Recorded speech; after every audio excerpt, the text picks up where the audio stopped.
Today, I'm turning 20 years old. You could argue that this is a day like any other, that besides losing my teen suffix forever, nothing has really changed.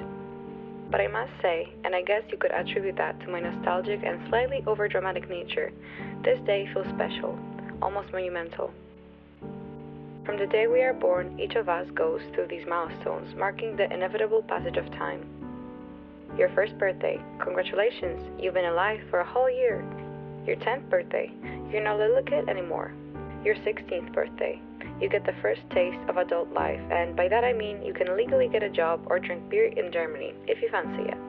18, legally an adult, though you probably feel nothing like it. And finally 20, one that doesn't feel bigger than any of its predecessors, but possibly the one that makes me feel the most excited and scared.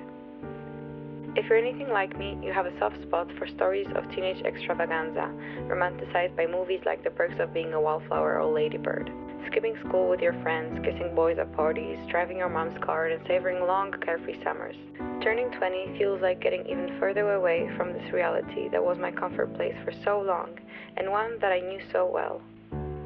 But what scares me even more is the weight that your 20s seem to carry. All the time I hear about the successes and achievements of people who are not much older than me. Millionaire at 24, globally acclaimed author at 22. Being too young is no longer a good excuse for the striking lack of any special achievements in my lifetime. For some unexplainable reason, everyone seems to have expectations as to what your 20s should look like.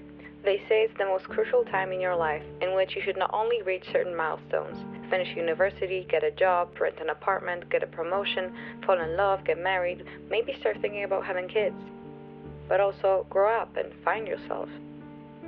I keep asking myself the same question over and over again. What if I don't make the most out of them, and as more years pass by, it will be too late to change it? Fortunately, I was never one to fear aging.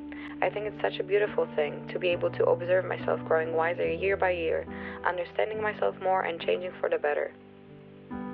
It's truly fascinating, the potential encapsulated in a single year, and knowing that when my 21st birthday comes around, I will be yet another step closer to becoming the version of myself I aspire to be. If there is one lesson that my teenage years have taught me, besides the importance of self-acceptance and compassion, is that the single most important thing which makes life worth living are people. Friends, family, acquaintances, people you've lost touch with, and people you have yet to meet. I used to be so reluctant to get close to others, believing that my own company is more than enough. And although that is not entirely wrong, a life that lacks genuine human connections is nothing but two-dimensional. So thank you to everyone whose path crossed mine at some point or another, because the collective of all these interactions has shaped me into the kind, empathetic, and strong person that I am today. So, I'd like to raise a toast to my teenage self. I'm gonna do my best to make you proud. Lots of love, Veronica.